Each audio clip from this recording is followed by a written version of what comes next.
అనుకూలం. ప్లస్ రాజశేఖర రెడ్డి మీద positive image create చేయడానికి ప్రయత్నించారంటే కౌంటర్ సమాధానం ఇతను చెప్పింది వేయడానికి ఒక అవకాశం దక్కింది. ఎందుకంటే ఈనాడు జ్యోతి వీటట్లో అప్పుడు ఉండేది కాదు అవకాశం. అలాంటి స్టేజీ నుంచి ఆ అటాకులు పడిన తర్వాత ముఖ్యమంత్రి అయిన తర్వాత కొంత ట్రై చేశాడు.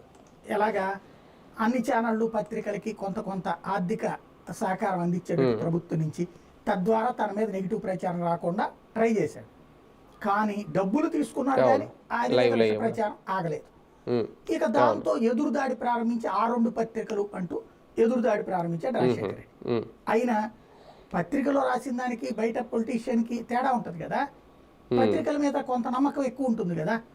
దాంతో అతను దెబ్బతింటున్నటువంటి సందర్భంలో ఈ బాధ జగన్కి చెప్తే చేశాడా లేదా జగనే ఆ విషయాన్ని గమనించి చేశాడా తెలియదు. కానీ ఫైనల్గా ఒక కాన్సెప్ట్ నడిచింది. అదే మనకు కనబడేటటువంటి సాక్షి పత్రిక, సాక్షి టీవీ. అయితే పెట్టడంతోనే డైరెక్ట్గా పార్టీ పత్రికని అనౌన్స్ చేసుకునేటప్పటికి దాని విశ్వసనీయత స్టార్టింగ్లోనే కొట్టిపోయింది. అంటే ఒక విశాలాంధ్ర ప్రజాశక్తి ఎట్లయితే రాజకీయ పార్టీ అనుబంధ వాయిస్ అంతే, ఇది ఇంకొంచెం హైలీ పెట్టుబడితో నడిచినటువంటి వ్యవస్థ కింద నడిచింది. దాన్ని పత్రిక అనే కోణంలో చూస్తూనే రాజకీయ పత్రికగానే చూశారు. వైఎస్ ఆ రోజున వైఎస్ రాజశేఖర రెడ్డి పత్రిక చూశారు, తర్వాత జగన్మోహన్ రెడ్డి